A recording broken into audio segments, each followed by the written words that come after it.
So, welcome to the third Friday Fireside session. My name is Edwin Tuyn, Managing Director of Inspired Search, and I'm today very pleased to welcome Frank Baur, Vice President Supply Chain EMEA with Parker Hannifin, and he's based in Switzerland. He just told me briefly before the chat that he just had a ski vacation, so he is in a good place at the moment. Frank was also selected as the number 11 on our top 28 Supply Chain Executives Europe list. And as I said, I'm very happy that he is here with us today. So, Frank, I generally start the session with a scope and impact question. So that gives us an idea of what your responsibilities are and what your impact is in the organization with supply chain. So can you elaborate a little bit on that one? Absolutely. So first of all, welcome and good morning, Edwin. So scope and impact. The supply chain definition in Parker is a true end-to-end definition. So from a functional perspective, it's source, make, and deliver. So supply chain sits on the table leading procurement, indirect as well as direct, planning, scheduling, and even execution of manufacturing, if it's a shared service site in Europe, as well as warehouse distribution, trade management, and customer service. So that's the impact we have. And the impact in these current times are challenging and keep us quite busy, but it's nice. And that's what I decided for that area. It's my passion, you know, and looking back, growing over that, being born in Germany, then spending time in an emerging market in Brazil, 4 years in US. I'm really glad to be now in Switzerland, what enables also skiing. Thank you for making that comment. So if you look to the complete scope of the European, of the EMEA activity, so how many business units, how many staff, how many, let's say, give us an idea how large the operation is. I will do. Let me describe the Parker business model. Differs significant to many of the industrial companies. So it's a very decentral driven business model. So Europe is driven via 4 industrial groups plus aerospace, and that derives in 19 individual divisions. And the good thing with this, we are close to customer and we have a supply chain member in each of the division sitting in the business unit leadership team to represent the challenges out of sourcing, manufacturing, planning, scheduling, and logistics. And we talk about a population of approximately 1,300 supply chain people without direct people in warehousing or manufacturing. Okay, so your scope is really like, if you look to the SCORE model, it's source, plan, make, and deliver. Or make is not included, only the planning of make. No, and that is the really nice thing. It depends on the division setup. In supply chain, we have partly make included, and that gives us in Parker the real opportunity for an end-to-end optimization. What I appreciate a lot, and I'm a firm believer into. Okay, so you just mentioned it already. Eh? You're born in Germany. You lived for some time in Brazil. You lived some time in the US, and now back in Europe again. So. What are the learnings, let's say, on supply chain from those different geographical entities? Well, so the learning, first of all, what plays a major role for my day-to-day activity is the trust and the belief into people. And, you know, there is something what for sure I kept since I have been in Latin America. It's about the passionate people. Empowerment and engagement in my own leadership style. Very important, but then, you know, trust and confidence, decision-making on lowest level. I would say it's less supply chain only, it's a general leadership attitude, what I truly, you know, practiced and experienced in a bit of a different way in Brazil, as I was born, raised, and taught in mid-Central Europe. Okay. So that makes you more or less a global citizen instead of a European or a German citizen. You're truly a global person. So just a personal question: if you could go back to another country, should you go back to one of those, or should you stay more in Europe? So where do you feel at home? Oh, so first the definition, where do I feel at home, is where is my, you know, that's the family location. I'm happily married and have two lovely boys, and they went through that entire journey, and I feel home where family is located, and that is truly currently Switzerland. I always recommend not to compare too much, because each individual countries has a certain kind of highlights, but we also need to be aware that certain countries are just different in certain aspects and criteria. So there is not the one I would like to highlight now. There are plenty of experiences we took, me, myself, my wife, the kids with us, and kept us just, as I'm a firm believer into diversity, kept us growing in that journey. But I would not highlight the one or the other criteria which made it to outstanding positive experience and would rate the others lower. No. Okay. So if you look to scope and impact, as a last question in that section that I have, if you look to, let's say, today, let's say more or less a year in the pandemic era, and prior to that situation, are there definitely changes in not so much in scope, but in impact of supply chain? I would say sometimes it's important what remains and what might get even more important. I would not call it change. We have a robust supply chain strategy, but if I highlight, for example, the procurement part, we already monitored the financial risks of our supplier base to be aware. For sure, we added risk criteria like operational dependencies on resource availability in the individual manufacturing location.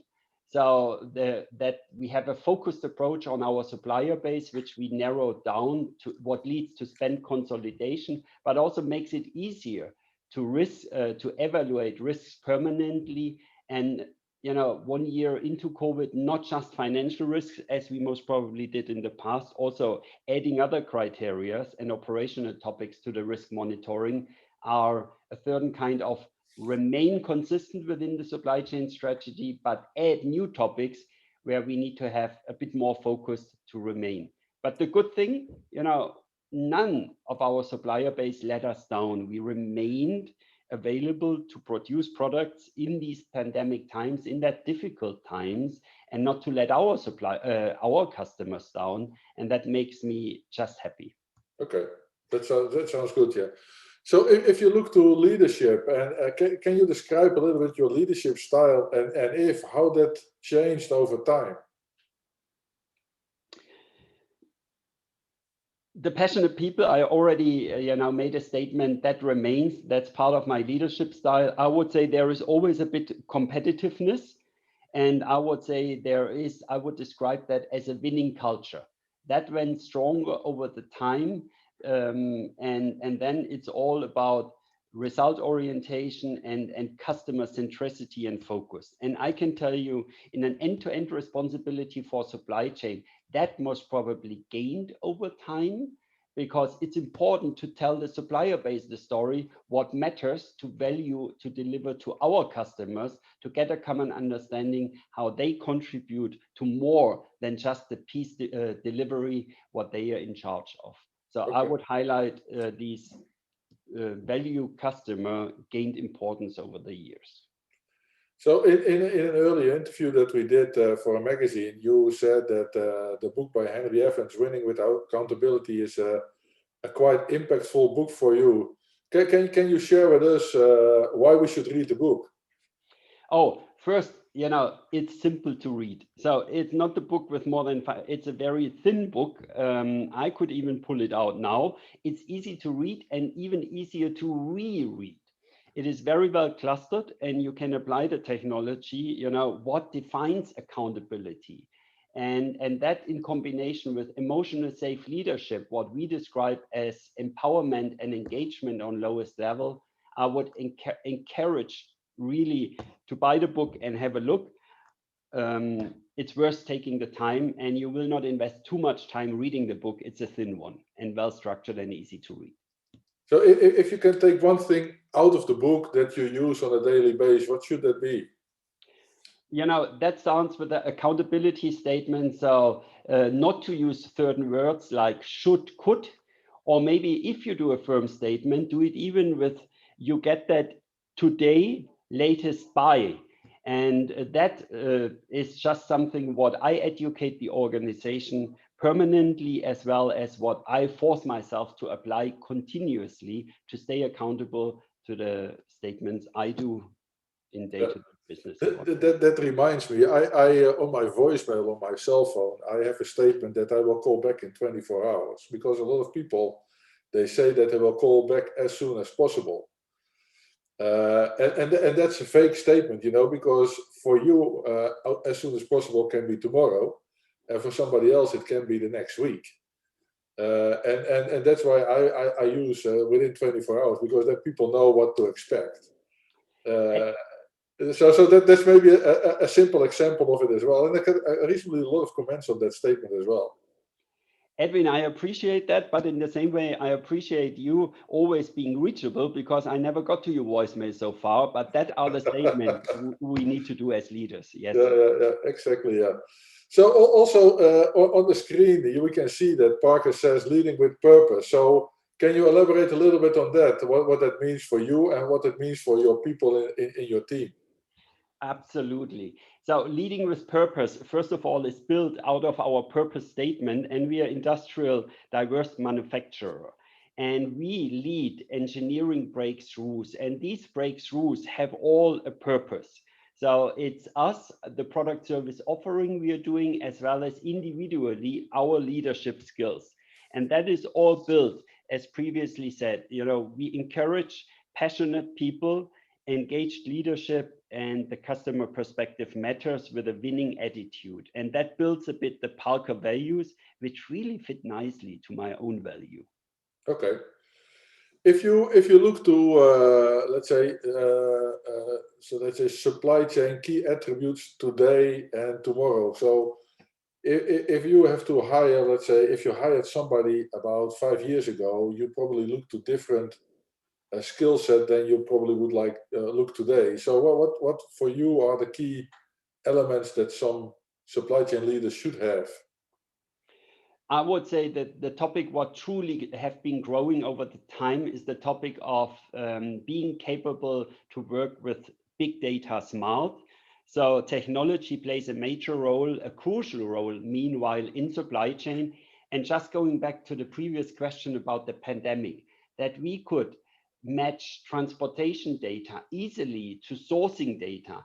And if transportation partners, you know, provided us certain kind of zip codes, which they cannot pick up goods anymore, and provide that to the sourcing team and say, hey, that might be a supplier where we are facing a line down situation, goes just back to that target qualification in role and function. And that is all about the ability to handle big data smart. So technology, I would highlight as the topic within talent and leadership, what we need to further, you know, strengthen. And if you ask how we are doing that, we brought a graduate program where we do young talents from university. We rotate across 4 rotations in a 2 years program to get them early involved. We have an early in career program where we brought in that topic of technology.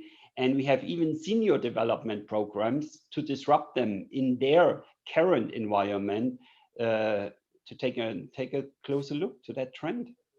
And it's technology, Edwin. Yeah, I agree with you on that part as well. You know, it's data is getting more and more important, and the availability of data and how to use data.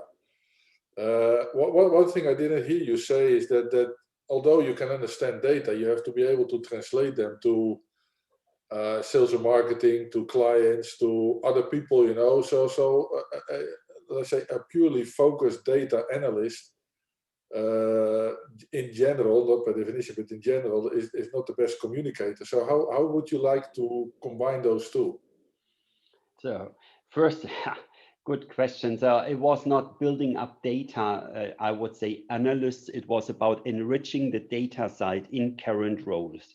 So we have a very, I would say, we have a career letter where we talk about, you know, buyer, category manager, and then divisional sourcing leads, or on the material management side. And all of these boxes in the career development plan will get enriched by data. I would hesitate to now call new roles and function in supply chain only data analysts, because we would truly miss the business perspective. Okay. Yeah, exactly. Because supply chain is linking various activities together to a strong business. So if you are not able to communicate with different shackles, like I said, in the chain, then it does not work either. And it should be supported by data, and the data availability is there more and more, but you have to be able to translate those into general business. And here I agree 100%. The functional expertise will remain a major success criteria as talent development in Europe, added by data and the capabilities to handle them smart. But also, new criteria is coming up, diversity, inclusion, and these topics we need to further highlight in supply chain too. Yeah. So if you look to your own leadership over the last months, we do a lot of Microsoft Teams and Zoom and virtual meetings. So how are you able to inspire your team in this kind of situations? So first, the Parker team members, based on our business model, are already pretty familiar with the decentralized setup where we have empowerment and engagement on lowest level. So that means for us, this virtual world that we don't, that we are not together anymore in one room to take crucial decisions was already existing before. For sure, it accelerated, and we need to keep the teams together. So it's important to touch base more frequently. And hey, don't talk about the subject only. It's also continuously building into the relationship. What is crucial, because many people, even the new ones, which onboarded during the pandemic, most probably never met the team members or other team members, the peers. And this we need to facilitate as leaders. Yeah, I completely right. Yeah, it's not an easy time to be a leader. On the other side, communication became a lot easier using these virtual situations, and those will last for the coming years. I think we will not go back to like it was before. In a cross it will be EMEA, more exclusive is not the right word. Less frequent. Correct. If you would have asked me 2 years ago, would I ever lead EMEA by having previously a travel share of more than 70 to 80% completely remotely, I would have most probably answered, I cannot imagine that. And it also, applying change and going back to my own work history, working outside my comfort zone in new geographical areas, I need to say it also is a tremendous change to my own leadership style, doing that remotely. But if we refocus to the core, that we trust into people, empowerment and engagement on lowest level, and touch base frequently to stay aligned and keep the strategy very clear, I would say this is the key recipe, what at least came out of the last year's, I would say, virtual environment for myself. Okay. So if we move to the boardroom topics part, so we just touched on it already a little bit, digitization, diversity, resilience probably is also one of them. What are the key topics in the boardroom for Parker Hannifin, and definitely from a supply chain perspective? The key strategic topic you listed, I think it's digitalization, it's resilience, but also be aware it's operational performance. We don't want to let down our customers. Therefore, that has implication to sourcing, to manufacturing, as well as to distribution. And a lot of share and time is currently spent. We in Europe just went through Brexit without major business impact to ourselves and to Parker. We have been very well prepared for that. So these are, besides the big strategic initiatives, I want to just restate its operational performance. Lean, Kaizen, continuous improvement in the current state. So, and if you look to operational performance, can you embed that also with becoming more sustainable? So is that let's say a KPI in operational excellence? The KPI for operational excellence, I would say, is close. It can be functionally, but can be the overall profitability. Or the KPI for inventory management, I would say, is most probably inventory turns and free cash flow. And if you just look to our investments call, what we recently did, even during the crisis, we could further build a strong cash position, what allows us to move accordingly. And that's nice. And I want to thank you, the entire supply chain team, because by making operational performance a key priority, while focusing sustainability, digitalization, diversity, and being resilient through the crisis, made us successful. Okay, that's nice to hear. Yeah. So we're getting close to the end of the interview, and I always, or at least I try to make a last question and think a little bit out of the box. So I give you the magic wand, you know, and what would you like to change in your supply chain or in your organization or even with yourself, which is difficult to do, but maybe with the magic wand and being Harry Potter for a moment, could you change overnight? So what should that be? You know, let's remind ourselves to be respectful and empowered and engaged to continuously stay our comfort zone in a very positive way. The unknown is there, the unknown will remain there. It's not a threat. Today's unknown might be different than tomorrow's one, but let's be energized, let's stay out of our comfort zone, trust into each other, be resilient. So it's much more people-based. So I'm a firm believer into people. That made me successful, that made the organization I work with successful. That's a true value of Parker. So let us stay strong on the people side. Okay. That would be my statement. Nice to hear. Okay, Frank, I would like to thank you for the interview. It's always nice to have a chat with you. So thanks for that again. And hopefully we speak to each other soon again. Thank you, Edwin.